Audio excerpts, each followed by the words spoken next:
Okay, so we're talking about February 2024 Vedic Astrology, the 5 most important shifts ahead for February 2024. Some big shifts that are happening. One of them in particular, this Mars in Capricorn that you see happening February 5th, is actually one of the first big important shifts of 2024. Yes, 2024 is rolling along, folks. If you haven't gotten the free forecast yet, please do that. You can see the year started with all this Jupiter energy, this Jupiter direct in Aries, where we're feeling re-inspired and ready to move forward.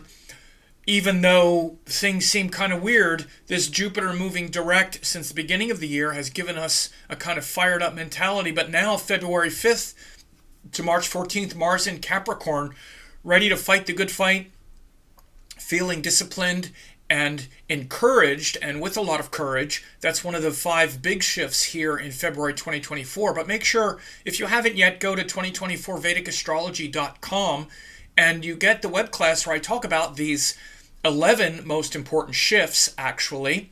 It's free, and I talk about this for all of us, of course, including this cycle now.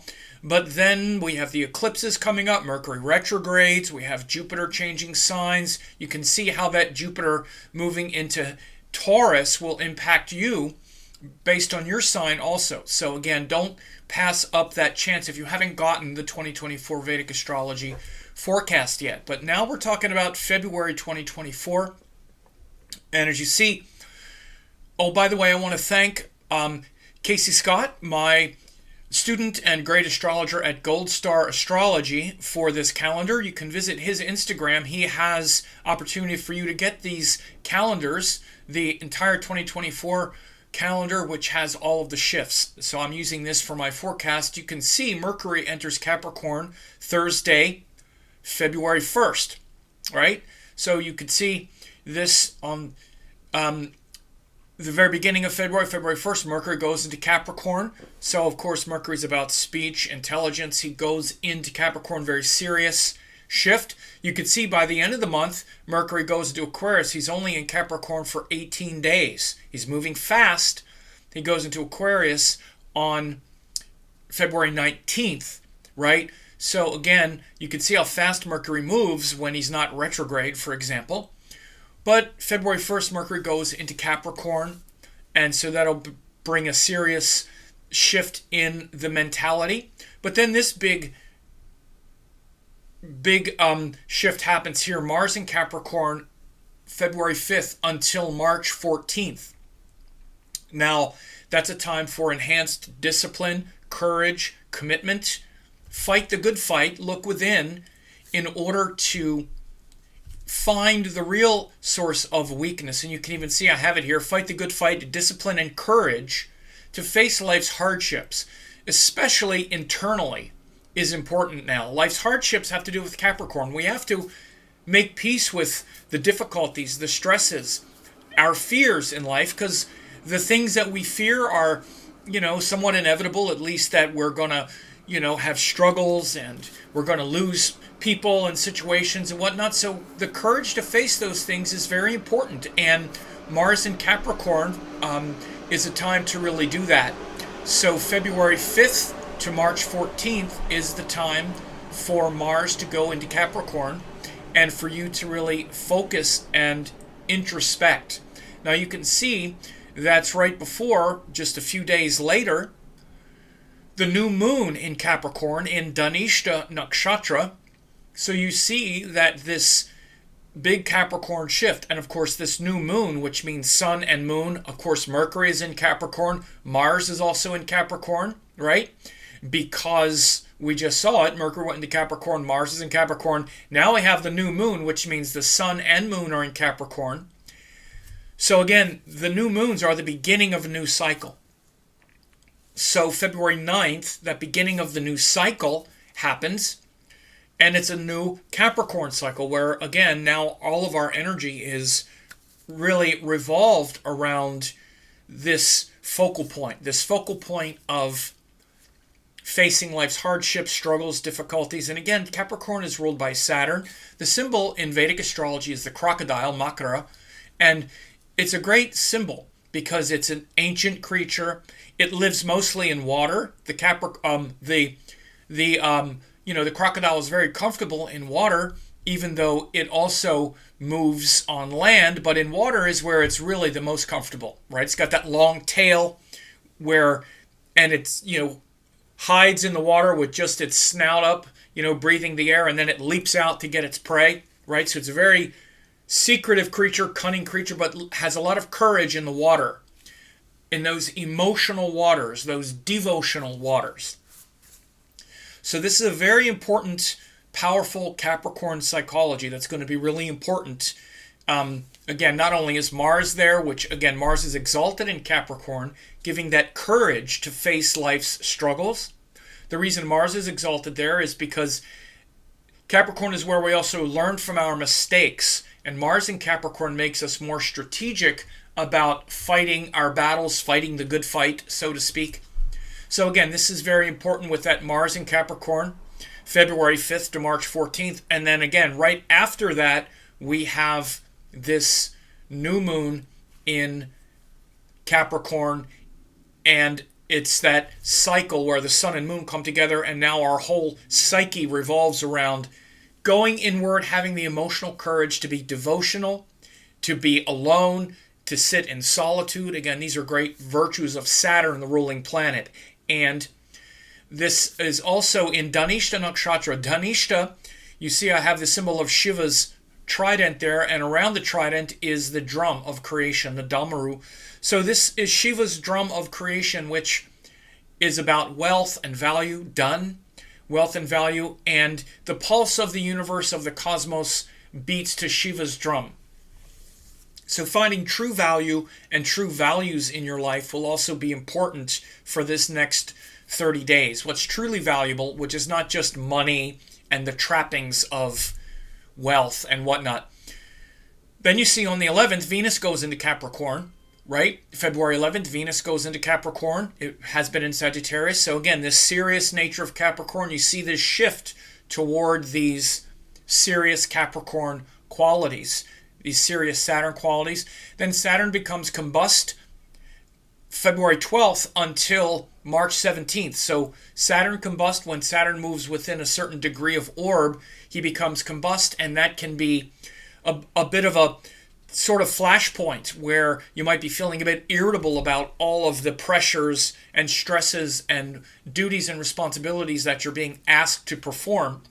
This is a long-term cycle though, but Saturn's sun also really wears on the sun, because all that confidence of the sun and that vibrancy of the sun gets honed down and worn down a little bit by its connection with Saturn and its proximity to Saturn, which continues with this third big important shift. The sun goes into Aquarius. Now again, Aquarius is the masculine sign that's ruled by Saturn. It's an air sign, and it shows where, after facing the internal pressure of Capricorn, after reflecting on that internal environment of Capricorn and the seriousness of Capricorn and those things we're afraid to lose and whatnot, the internal psychological quality of Capricorn, or of Saturn, then we're ready to come out and then share our hard-won lessons through the sign of Aquarius. So the sun moving through Aquarius is quite transformative in that it allows us to take, again, that inner resolve, that inner strength, that courage, which is very supported now, again, because we have this exalted Mars in Capricorn, and take that forward in the spirit of service, connecting to others, not just fulfilling our own desires and wishes, but really connecting to the world. So that next 30-day cycle will have the sun in Aquarius starting on February 13th. Then the next big shift, as I already said, Mercury now goes through Aquarius. You can see he's just flying through Capricorn. He's only in Capricorn for 18 days. So then Mercury goes into Aquarius on February 19th. Then we have the exact Mars-Venus conjunction on February 22nd. But of course, Venus will be join Mars as soon as she goes in. They'll both be in Capricorn. So we'll feel that Venus-Mars in Capricorn starting on February 11th. So starting February 11th, Venus and Mars will both be in Capricorn. Also, Mercury, of course, is also still there until the 19th. But then when we get around the 22nd, so when you get around February 20th, 21st, 22nd, 23rd, 24th, those 3 or 4 days around that February 22nd, it's the exact Mars-Venus conjunction. So that's when you can have some, explosive, perhaps, if not blow-ups, at least some contentiousness around your compromises and agreements and commitments, and Mars wanting distinction. Anytime Mars-Venus join, there's a kind of inner conflict around where we have to compromise, and which is Venus, and where we want to delineate and express our individuality, which is Mars. So here in Capricorn, it's actually one of the more favorable places for Mars-Venus conjunction. In fact, it might be the most favorable. Because again, Mars is exalted here where he's more subdued and more strategic. And Venus is quite good in Capricorn because it's also slow, it's more realistic. One of the difficult problems of Venus is we're unrealistic. Do you think you're unrealistic about what you can expect from other people? Let's say in a relationship. Do you think you're a little unrealistic sometimes? Like, why is it that I expect this person or these people to be like perfect or something? And of course, I get to make mistakes, but they don't. With Venus, we can kind of get it wrong here, right? We're not as fair and balanced with even all of our loved ones. We expect our loved ones to kind of be these monoliths, even parents and whatnot. You're supposed to be this, So in Capricorn, Venus is much more realistic. It's much more appreciative. It's humble. And so is Mars. But it's still a potential volatility here with Mars-Venus conjunction in Capricorn. So be aware of that. That's February 22nd. But anytime that week, February 20th to we're getting close to the full moon here, because then on February 24th, we have the full moon in Leo in Magha Nakshatra. Now we have the full moon. You see, the new moon was on the 9th. Then 15 days later, we have the full moon in the 24th. So the new moon, sun and moon come together. You see with this graphic, there's the sun and the moon joined. Then 2 weeks later, by the time the moon moves through all of this, then we have the full moon. The moon will be bright. Now, it's in Leo, which is in the 8th house from where it was new. The full moons are coming before the new moons now. But it's still this full moon now in Leo, in Magha Nakshatra, is reflecting back the sun, who is now in Aquarius. You see, the sun is in Aquarius, opposite. So by this time, the sun is at about 10 degrees of Aquarius, and the moon is in Magha Nakshatra here in Leo. And again, this full moon in Leo is very vibrant, very self-expressive, because the sun is now in humble Aquarius. Aquarius says, I'm not so important. I'm not the most important being. My identity is just to be aligned with everyone else's collective identity. This is what the sun going through Aquarius is trying to show us. It sort of humbles our individuality so that we show up in the spirit of higher service. But then this full moon in Leo says, but wait a minute, you're the glorious, you are the only one that is you. Even though, you're just another, mammal here and just another human, you're the only one. You are the only snowflake that looks like you. Oh. And so that radiant self-expression is no less important than anyone else. So shine, baby, shine. But again, it's the moon, so we don't feel so comfortable necessarily always shining, but we're trying to feel into that radiant self with the full moon in Leo. Feeling that reflection back onto the Aquarius with a sense of, you might say, pride or dignity, emotional dignity. But it's really, the deeper lesson is the nakshatra of Magha, which is ruled by the divine ancestors, the Pitris. And that's a connection to our divine teachings, our divine family, our lineage, our celestial lineage, not just the birth family in this lifetime. Because Magha and Leo also has to do with our birth family, like royalty. We're born into a family lineage with values, but we're actually a celestial being with a celestial lineage. And then Sun and Mercury and Saturn are conjunct on February 28th at the end of the month. Sun and Mercury and Saturn are conjunct in